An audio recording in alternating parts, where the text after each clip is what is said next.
Bonjour à tous. Aujourd'hui, nous allons parler d'un sujet essentiel en mathématiques, l'ordre et les opérations.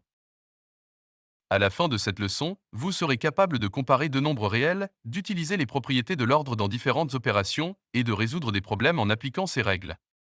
Préparez-vous, car ce que nous allons voir est à la base de nombreuses notions mathématiques. La première chose à comprendre est comment comparer deux nombres réels. Pour cela, on regarde la différence entre ces deux nombres. Si cette différence est inférieure ou égale à 0, cela signifie que le premier nombre est plus petit ou égal au second. Prenons un exemple, pour comparer un nombre deux fois la racine de 3 moins 4 avec un autre qui est la racine de 3 moins 5, on calcule leur différence. Cela nous donne un résultat positif, ce qui signifie que le premier nombre est plus grand que le second. Passons maintenant aux propriétés de l'ordre avec l'addition et la soustraction. Si un nombre est plus petit ou égal à un autre, ajouter ou soustraire la même quantité aux deux ne changera pas leur ordre.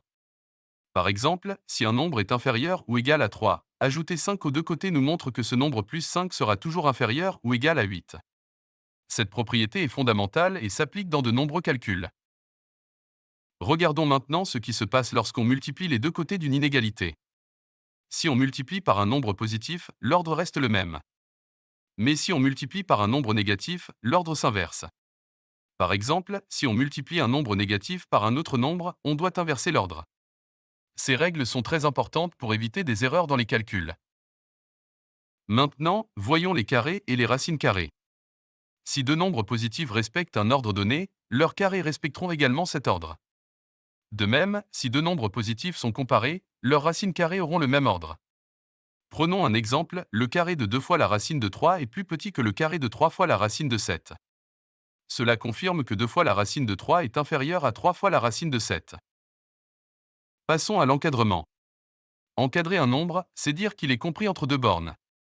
Par exemple, si un nombre est compris entre 3 et 11, et qu'un autre est compris entre -11 et -3, nous pouvons encadrer leur somme.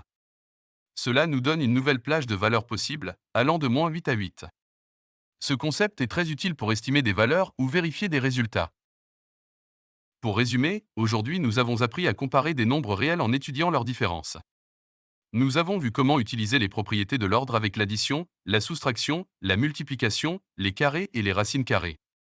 Enfin, nous avons appris à encadrer un nombre ou une expression pour mieux comprendre leur plage de valeurs. Maintenant, à vous de jouer, imaginez un nombre compris entre 2 et 5 et un autre entre 1 et 4. Pouvez-vous encadrer la différence entre deux fois le premier et trois fois le second? Réfléchissez bien et appliquez ce que nous avons vu.